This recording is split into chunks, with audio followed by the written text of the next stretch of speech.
The harsh, bold contrast of monochromatic art has always appealed to me. Pen and ink illustrations, old Merry Melodies cartoons, hell, I'd probably sign myself up to see a shrink again just to have a look at a few Rorschach tests. When it comes to flicks, I'm particularly fond of the classics. Fritz Lang's Metropolis, M, Scarlet Street. There's less room to hide when taking in a black and white movie. Robert Wien's The Cabinet of Dr. Caligari is another example with its sharp, shadowy shapes that contort reality, supported by Willy Hemmeister's masterful cinematography. F.W. Murnau's Nosferatu is a personal favorite. As a young kid, I'd often sneak out of my bedroom to watch classic late-night movies, and this one scared the ever-living hell out of me. There's something sinister about each and every frame here, whether it be the cold, blunt, suggestive violence or how nothing seems quite human, almost abstract at times. It's one of the only examples I can think of where decades of erosion and poor transfers add something positive to a piece of work. It's a modern miracle that we're able to watch this masterpiece in high definition for sure, but there's also something to be said about seeing it all chopped up and decrepit with nasty swaths of static. The first time I watched Nosferatu, I was alone. It was very late, and it made me feel like I had stumbled upon a snuff film. Max Schreck's portrayal of Count Orlok certainly contributed to that. Just imagine being surprised by this nightmare as a kid. It's probably a bit different now with your internets and streaming services, but back in the ancient days of channel surfing, it wasn't uncommon to stumble upon something completely unexpected. Some of my favorite television shows and movies were discovered blindly, switching between the few stations available with an aerial. Alright, guilty as charged. I was more than likely searching for butts and boobs, but hey, in my defense, there's only so much mileage one can get from the underwear section in a Sears catalog. Alright, I'm gonna sit at home and ogle the ladies in the Victoria's Secret catalog. Sears catalog. A simpler time. Nosferatu still stands out as one of the grittier interpretations of Bram Stoker's iconic creation. Murnau's Count lacks the frills, pizzazz, and charm of the Dracula we would eventually become more familiar with. As much as I love Bela Lugosi's take on the titular character nearly a decade later and Christopher Lee's Hammer horror outings, nothing compares to Max Schreck as Count Orlok. A few remakes exist, or maybe interpretations is a better term, but nothing comes close to this original 1922 masterpiece. Even 100 years later. Werner Herzog's 1979 Nosferatu, starring Klaus Kinski as Dracula, ranks pretty high amongst fans, but for me it lacks the sort of abstract nature of the original's oppressive visuals. Don't get me wrong, it's an impressive feat in its own way, but perhaps a bit too narratively formulaic for my liking. By the time I saw it, I'd had already watched all of the Universal and Hammer movies, so the Stoker story felt a bit played. It's still worth a watch though. Herzog is a wonderful filmmaker, and there's a lot to soak in here. A special nod has to be given to Shadow of the Vampire, a 2000 release starring John Malkovich as Murnau and Willem Dafoe as Max Schreck, a fictional retelling of the events that took place while filming the 1922 original based on the legend that the actor playing Count Orlok was a real vampire. It's a bit ham-fisted in spots, but Dafoe's performance is spot on. Haunting and disturbing. A truly unique reinterpretation and a joy to watch all around.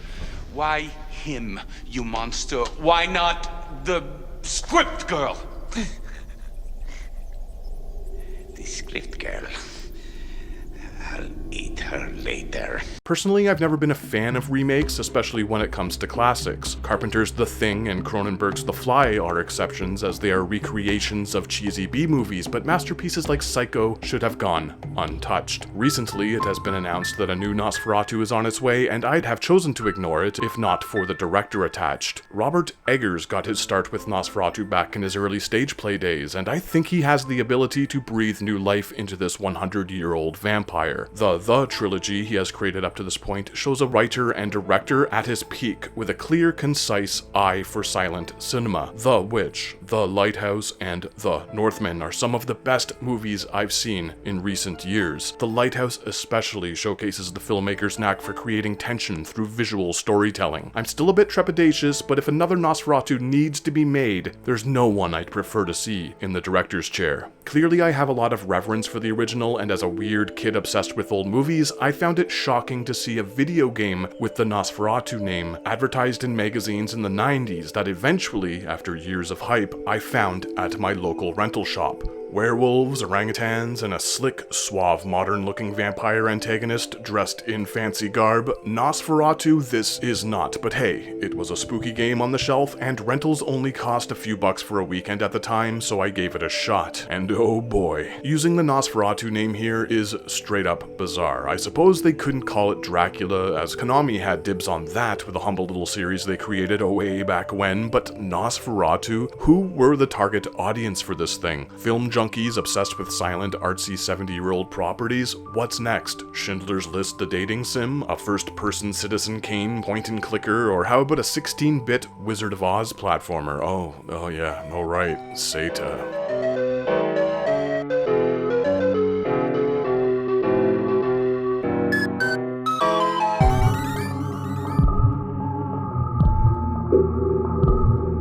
First things first, if you're gonna make an attempt to sink your teeth into this 1994 Seta game, you're gonna have to go ahead and ignore the title. It's absurd. Initially, this was to have been a first-generation Super Nintendo release with development info dropped as early as 1991. Melee weapons, missing monsters, and a battle with the Grim Reaper were all hinted at in preview images, but nowhere to be found in the final product. It's fine though. Things change, but what we were promised barely resembles what landed on North American shelves in 1995. Instead, we got a game featuring a Jonathan Harker stand-in named Kyle who has to save Erin, his girlfriend, from Count Dracula's castle. All of the weapons were scrapped somewhere along the line, forcing our poor little protagonist to use nothing but his fists to defend himself.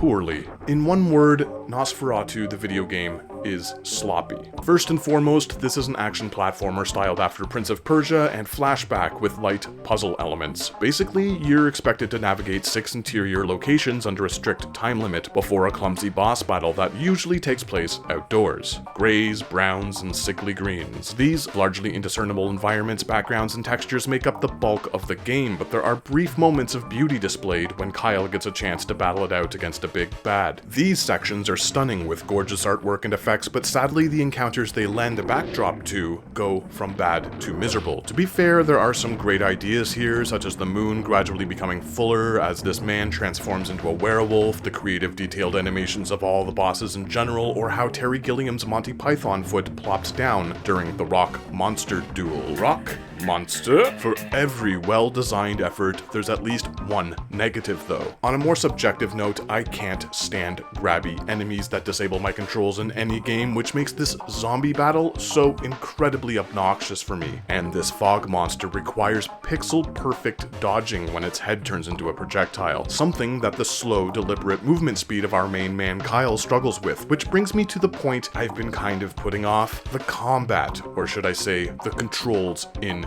general. To put it lightly, they're inconsistent, bordering on unresponsive, and the game's biggest hurdle to overcome, pun intended.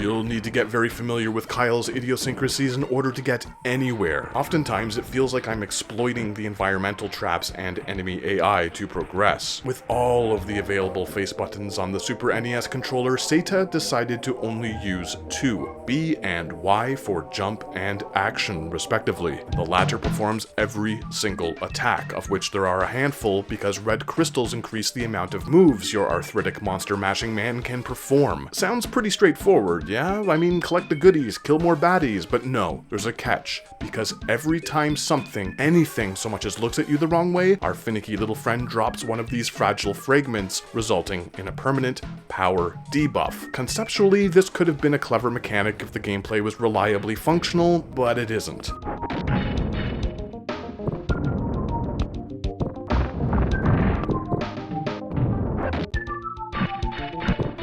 Look, I know this thing has its fans out there, and I get it. On this channel, I defend lots of poorly made games, but when it comes to this, I just can't.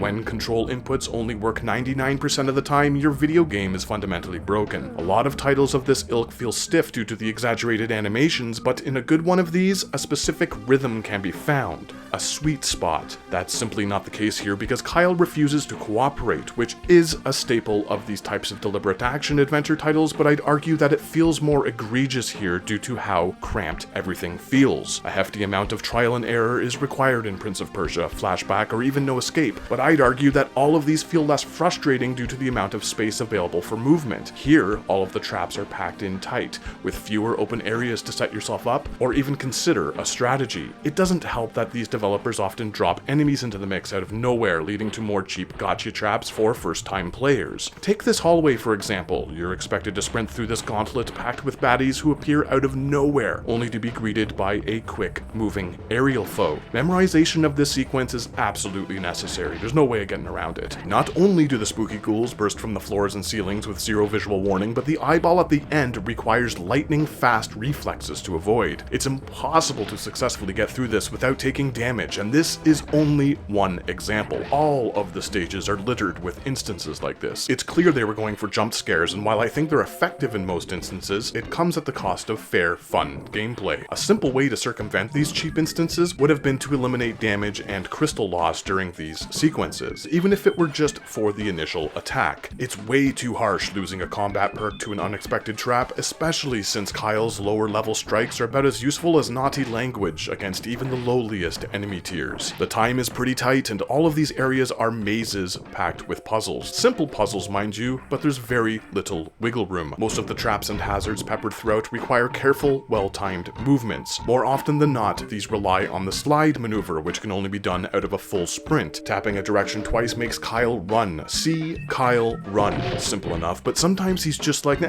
nah man, I'm on break. Kyle's on break. Why couldn't the run have been assigned to another button? The A and X aren't used at all. Why not make the handy L or R triggers a dedicated sprint input? It's so baffling, especially considering how there is a configuration option in the menus. A limited, vapid excuse for one, mind you, but it's there. Mega Man X, this is not. The combat is a finicky fumble fuck of a mess. Every enemy is a bit of a puzzle, each one requiring a different tactic to take down, which is another clever concept on paper, implemented poorly. Let's stick with these eyeballs since I've already established their movements. Doing an aerial kick pushes them back in a satisfying way, and they telegraph their attacks quite well with great animations. It feels really good volleying now. There's something meaty and visceral to the combat that is extremely rewarding. The sound effects do an excellent job giving all these encounters extra oomph too.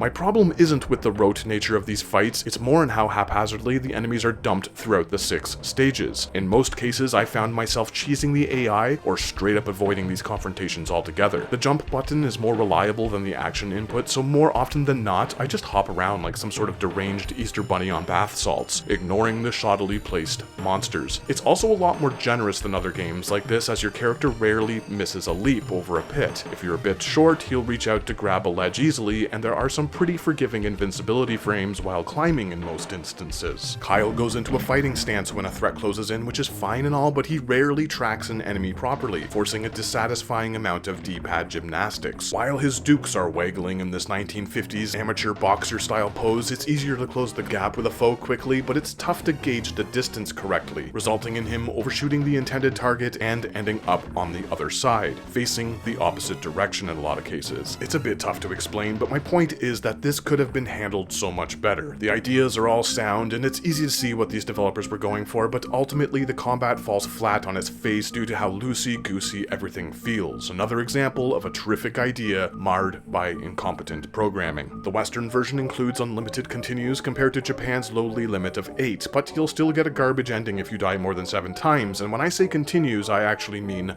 lives. You have a measly half a dozen attempts to get a satisfying ending in Nosferatu, a feat only possible for those who have mapped out and memorized every single aspect of the game. There are no saves or passwords either, but many of the stages have alternate routes to shave off some time. This isn't a particularly long adventure, so the lack of these perks isn't necessarily a deal breaker, but it would have been nice to at least have the option to jump into later levels, if only to study the patterns before attempting a full run. Of course, you could always play it on easy mode, where enemies don't tank as much damage, and you won't die to a misdirected fart quite as easily, but you'll get that tired old ending ending trope where the game basically tells you to get good, and I mean, who needs that kind of garbage? If I wanted abuse like that, I'd stream a FromSoft Souls game on Twitch. Now, when I started writing this review, I intended on complimenting the truly incredible cutscenes and wonderfully drawn creature designs, but I guess there's some deep-rooted resentment in me for Nosferatu on the SNES, because all of this stuff is just pouring out. I suppose smashing into a wall unintentionally did some long-term damage to me when running failed for the gazillionth time and Kyle dropped that combat perk.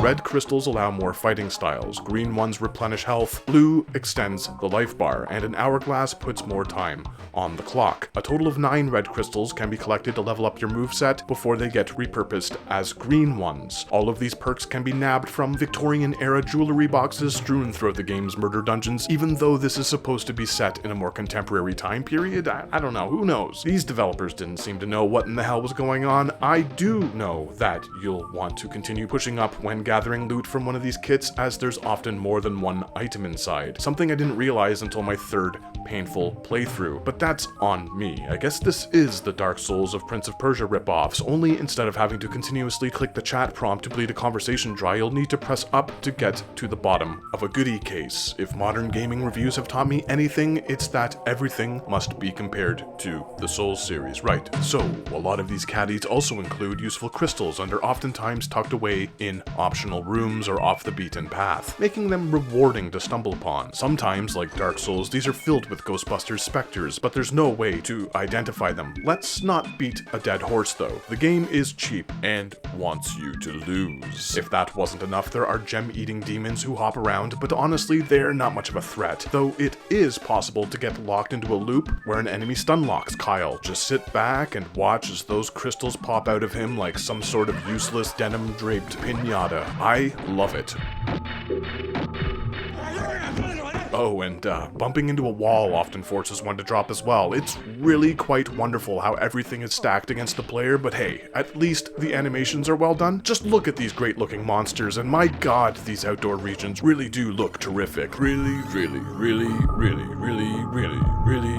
how many more times can I say really? A review of a review. Let's revisit these cutscenes too. In all honesty, they are some of the best I've seen on the hardware, and the enemies look great! There isn't a large variety of enemies, but what's here is done well. They maybe should have scrapped this red centipede thing and a few of these preschool variety haunted house tropes, as they are reminders that I could be playing a better Super NES horror game. I guess Super Castlevania 4 was lacking in some ways though. We've got orangutans here after all, no blood to be found anywhere in this vampire game, but why would that be necessary when we've got bouncing primates and diapers to contend with? Is this Nosferatu or Shakma? Asanao Akahori composed the soundtrack, and it's a bit of a mixed bag, which is surprising as he'd later go on to do some truly inspired scores. Specifically, Brainlord, the SNES action RPG that released this same year. His work here in Nosferatu is experimental at times, with suitable spooky soundscapes that complement the visuals quite well. Occasionally though, a weird pop funk ditty will make its way into the mix that doesn't quite gel with the rest of the compositions. None of these pieces are bad, but a couple simply sound out of place. It's not too surprising since this project doesn't seem to know what it wants to be at times. If I had to make a guess, the director probably told Akahori to switch things up and make things weird. It's just a strange game. The continue screen is distractingly cheesy, and the 80s freeze-frame action pose that follows boss battles is jarring to say the least. All of the time and effort put into these gorgeous cutscenes and excellent music squandered with weird, alien-like decisions such as these. You know, I think I'm so fired up right now because I truly wanted to enjoy this game. This style of slow-paced action platform puzzler really appeals to me, and the Super Nintendo lacked a decent amount of atmospheric horror games. Over the years, I've sort of fooled myself into enjoying this thing, but when it really comes down to it, Nosferatu on the SNES isn't all that great. The puzzles aren't challenging at all and get repetitive after the first couple of levels. The combat is inexcusably clunky, and almost every good idea introduced is overshadowed by inept execution. That being said, I'd still recommend giving this game a shot, simply because there's nothing else quite like it on the hardware. It's a one step back for every foot forward kind of deal, but maybe you'll be more forgiving or simply have more patience for the controls than I could muster. One thing's for certain, the film from which this thing so callously borrowed its name from is still a masterpiece after a century, so you should definitely give that a shot. Next time on this channel, one more Halloween horror game, so stay tuned.